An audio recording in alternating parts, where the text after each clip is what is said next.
I thought about getting my titties done. So then the old lady just told us that we should just leave. I was just like she started to yell. She said, no car. I'm like, wow.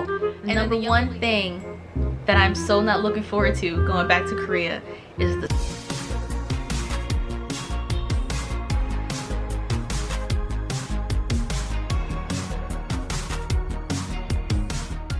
What's up, idols? It's Cece Less Than 3. Welcome back to my channel. So as you guys can see, I am back home.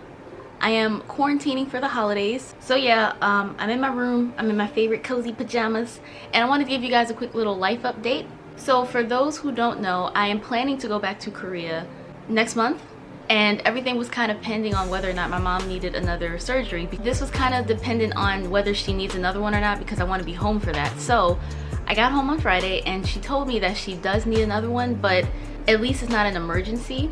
So it's not good news, but it's not bad news either. So she's gonna get it at the end of 2021 because of COVID. There's just no need to rush this and have her risk catching corona, and a lot of hospitals in the country are at or near capacity. Luckily it's not an emergency, so she's gonna wait until the end of 2021, which means I'm going to Korea as soon as I have everything sorted out. So what happened was, my friend that I'm staying with there, she has an extra bedroom. She's gonna rent it out to me. She told me that all I needed was a permanent Korean address and I won't have to, I can just quarantine there. And I believe that for like a month or 2 months or so. Upon doing my own research and checking with the embassy, I need to quarantine at the government facilities, and that's gonna be for 14 days, and it's $100 to $150 for those 14 days. So I need to save for that. So I'm hoping people will watch this video and like watch to the end and deal with the annoying ads. I'm sorry, but I'm trying to raise money to go. So please watch the video, rewatch some videos on the channel, add to playlist, like, comment, help with the engagement, help me get promoted, because if everything works out that way, then I should be able to go by the end of January. I was trying to go like right after New Year's because there's the 2 weeks that I won't be able to do anything, and I like winter, so I kind of wanted to vlog in winter and stuff. I will be a lab rat for 14 days in Korea, and they monitor you, and I'm gonna vlog all of that so you guys can see what it's actually like. But they track you, so you're not allowed to leave your room. They give you like food boxes and stuff. They check your temperature often. You get tested several times, and I appreciate that they're taking these steps. Like, they're not just letting just anybody fly in without making sure they're COVID free. So I can appreciate that. I have enough for my flight. I have enough for where I'm gonna stay and like miscellaneous costs like food and stuff. I just gotta save up enough for the $100 to $150 for 14 days. That's what's kicking my ass right now.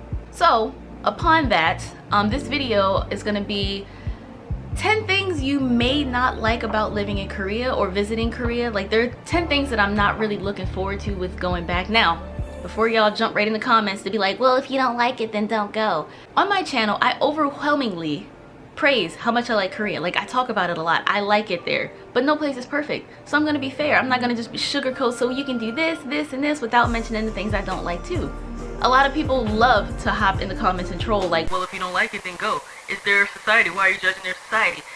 Get that bread, get that head, then leave. Peace out. And people flock to the videos that they think are negative and just ignore the overwhelming videos that I make talking about how much I like Korea. This video will be somewhat negative, somewhat critical, but it is what it is. People love to click these types of videos but don't watch the other ones when I'm like, oh, I love Korea, and then tell me that I'm being judgmental and it's not my business, and if I don't like it, then leave. Okay. So yeah, we're gonna talk about Korea today. Also, I want to mention my channel membership again. I've been a little absent lately with trying to figure out like my quarantine arrangements and all that stuff, and not trying to infect my mom, and the flight, all that. It's been a lot in the past week or so for me. But I did finally upload my dance cover of I Can't Stop Me by Twice, and I did Momo's part. My right knee is still healing and my quad is a little but I think it turned out pretty good.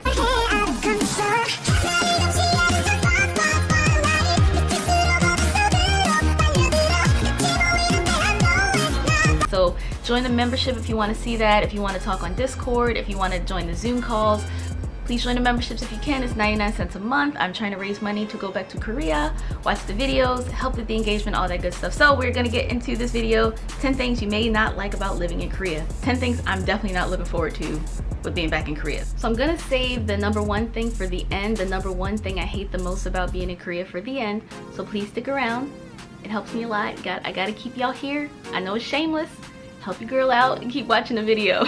Okay, so number 10 on this list is gonna be personal space and personal bubble violations. In Korea, you don't really have as much of a radius around you where people know not to penetrate that space. Like, it's more common to stand way closer to each other, to walk more close to each other, and that I don't really like.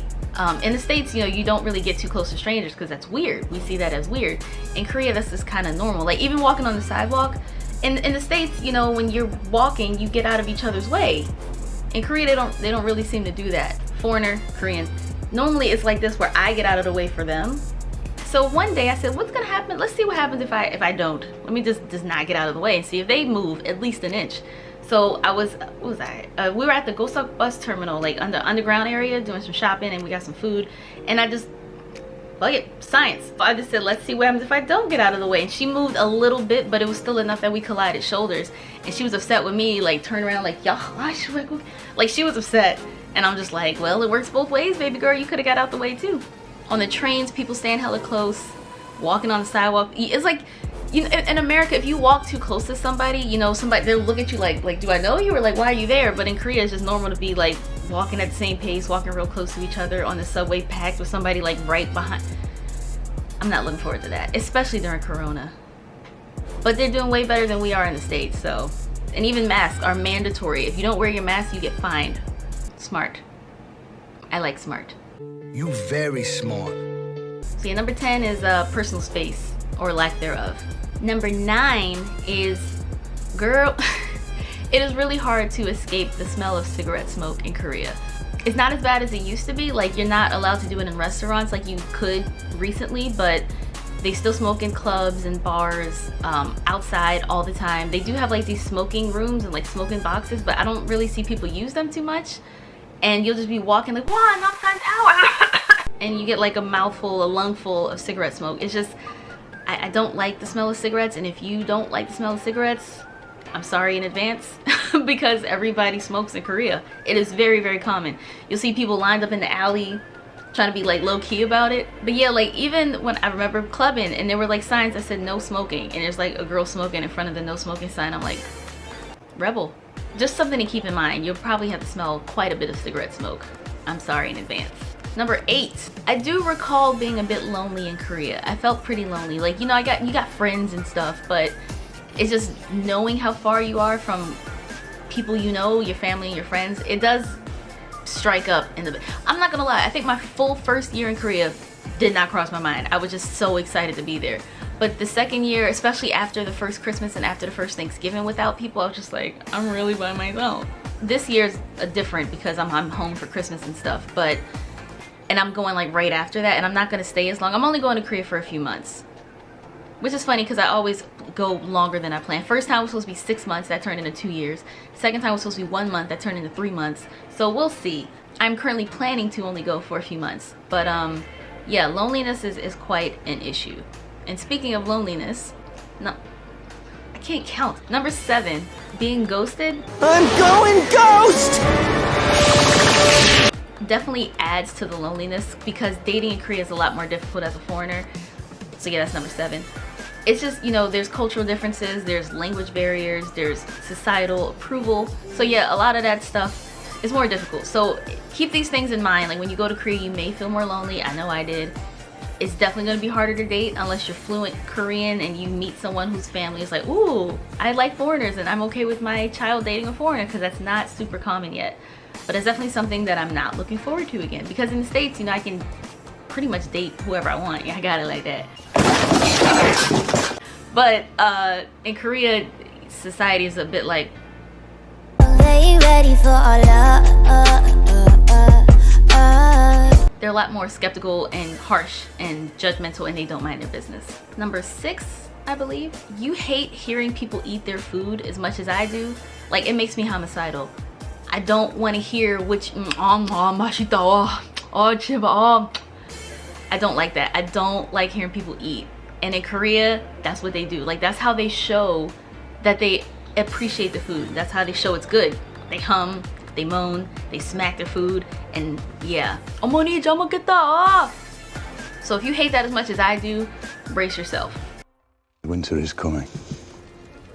You know, my mom taught us don't chew with your mouth full, like keep your lips closed when you eat. My brothers still don't do that. But in our culture, you know, we're taught keep your mouth closed while you eat. In Korea, it's not that way. Okay, number 5. If you're really self-conscious, then you may have difficulty adapting to Korea, because being a foreigner, people will stare at you. And I'm not gonna, when it first started to happen, I would think like, is my hair standing up weird, or I got something on my tooth? Like, well, why else would they be looking at me? Silly me, you're a foreigner. Like, I don't know about y'all. Again, this is just my personal experience and my personal feelings, but I felt more like isolated and more like I was on display or something. So if you're really self-conscious, you might not adapt so well. Now, I'm not gonna lie, I feel a lot better about myself these days and in the past year or two than I did when I first went to Korea. So I'm not really too worried about it, but I do want to try to give people a heads up. You will be stared at for no other reason than you're just a foreigner. And that transitions quite well into 4. They're very focused on your physical appearance. And that's not to say that it's not like that in most places around the world. I totally get it. But you see ads for cosmetic surgery on the bus, on the train, bus stops. It's just everywhere, especially in Seoul. Ads with these girls with these huge eyes and these like no jaw and cute pouty little lips and just no face, just eyes and mouth.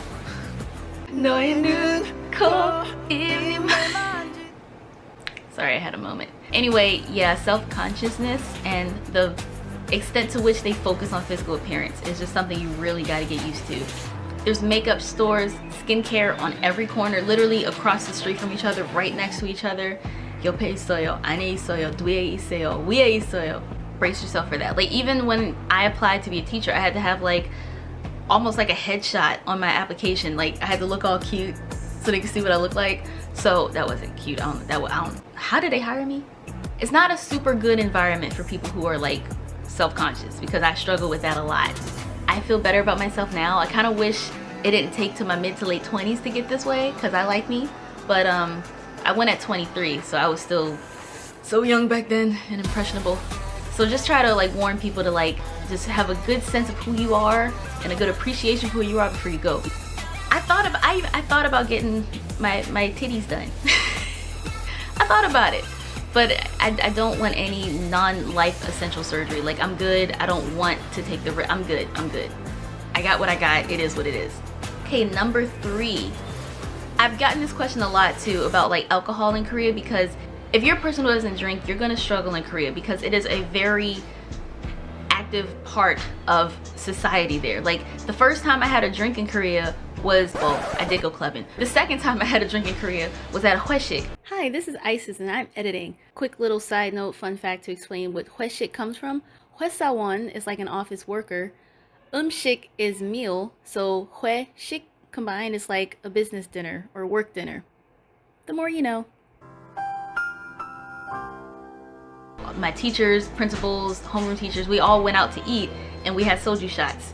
And like, if your boss or someone older than you or senior rank gives you a drink and you don't take it, that's considered rude. So, if you don't drink, maybe try to explain that beforehand, like, oh, I don't drink alcohol. And since you're a foreigner, you'll probably get more of a pass and like they'll be more lenient. But if you don't drink, you're definitely gonna struggle in Korea. Now, I'm a social drinker. I don't ever just like, let's have a shot. Like, I need to be with people who are drinking to want to drink. So I didn't struggle with that too much, but it's definitely something people ask about a lot. Like, oh, I don't drink, so is that bad? Koreans, they're soju, they're makgeolli, they're mekju. It's a very, very prominent role in Korean society, drinking alcohol. So if you don't drink, may the odds be ever in your favor. Almost to number 1, the thing I'm definitely looking forward to the least. Anyway, number 2, if you're a vegetarian or a vegan, you might struggle quite a bit. Now, I'm not. I love my samgyeopsal. I love my meats. There are more like vegetarian friendly shops in Seoul, but if you're like in smaller rural areas, I don't know how you're gonna do it. Like, you'll probably have to start making your own meals. Tofu is really popular in Korea. I have one of my friends, Coco. She's a vegetarian, and she ended up kind of lessening how strict she was about it, because they waste no part of the animal. Like, it's really hard to survive as a vegetarian. So even when we would go out and get pho after clubbing, and she knows that there's no option for her, so she would just take the meat out and give it to us. And even though there's like beef broth, she would just be like, fuck it, I'm hungry. If you're vegetarian, like, okay, story time. Last October, October 2019, there was a girl I met who is a vegetarian. She doesn't eat meat. So she was like, what can I eat in Korea? I was trying to show her kimchi jjigae. I love kimchi jjigae. It's kimchi stew. Normally there's just like kimchi in it, tofu, it's spicy, some vegetables sometimes, but I've never had it with meat until I took her to this one place. So we explained that she's a vegetarian and asked if she could take the meat out. And the younger woman was like, yeah, sure, no problem. So I'm like, yay, cool, problem solved. So I had donkasu and kimchi jjigae. Donkasu is pork cutlet. I love my meats. So I'm sitting there eating my food and she's eating the kimchi jjigae and she sees like a few pieces of meat floating in it. And I called the older lady over and I told her that there's meat in here, but my friend can't eat meat. So then the old lady just told us that we should just leave. I was just like she started to yell. She said, no ka. I'm like, wow. And then the younger lady came over and apologized, like, I'm so sorry. We tried to filter the meat out. I was like, filter? Like, and that's the thing, like, for all they know, she could have been allergic to meat and that could have killed her. Like, that could have been dangerous, but they just tried to filter it out. So meat is really hard to avoid in Korea. Like, they use meat in a lot of their foods. There's some things like kimbap and ramen that you can probably get without meat in it, but if you're vegetarian, I'm sorry. The number one thing that I'm so not looking forward to going back to Korea is the smoggy ass air. It's crazy because I didn't even realize how bad it was until I got back home after 2 years and we like landed in Chicago and I was looking up like, has the sky always been that blue? Because I had like a long layover in Chicago, flight was canceled because I actually live in Baltimore anyway. Because you know, that's 2 consecutive years that I was in Korea and I just forgot, like I just got used to it. Because I think another reason masks don't faze me in the slightest during Corona is because I've always been used to them. Well, not always. Since living in Korea, I've been used to wearing face masks because you wear them when the air's bad. There's all these apps people use to track the air quality for the day. If you look at Namsan Tower, the color of the top indicates how bad or good the air is that day. So I'm used to wearing a mask. Like, there were even times where I would just be on the train and I'm looking up and I'm like, oh, it's bad today, and I don't have my mask on. Or I see a lot more people wearing a mask, I'm like, oh, it's a bad day, and I should have checked. So I'm not looking forward to that. I like the clearer, bluer, clean air. And I know a lot of people, Koreans included, like to blame it all on China. And a lot of it is, but it's not only China's fault because Korea is very diesel friendly. Like, they use a lot of diesel, and I see these old trucks still with just spewing on. I'm like, no wonder. Like, it's just shooting out dust and CO2. And so there's a lot of factors that go into the bad air quality in Korea, but I'm really not looking forward to that. I wish I could just take the air here and then move it over there. We should take Bikini Bottom and push it somewhere else. If y'all need like recommendations, let me know in the comments, like some apps that I used in Korea for the air quality. Looking at like the east coast of China, it was always so bad over there. I'm like, bruh, you can just like see the dust and the haze just make its way over to Korea, but then you also see it coming out these trucks and stuff. So those are just 10 things that I'm not too fond of about being in Korea, but I'm also clearly overwhelmingly looking forward to going. Hopefully that will be next month. At the end of next month, if everything works out, I will be going to Korea next month. So thanks for watching. If you did, remember to like, comment, share, and subscribe, and I will see you guys next time. Annyeong.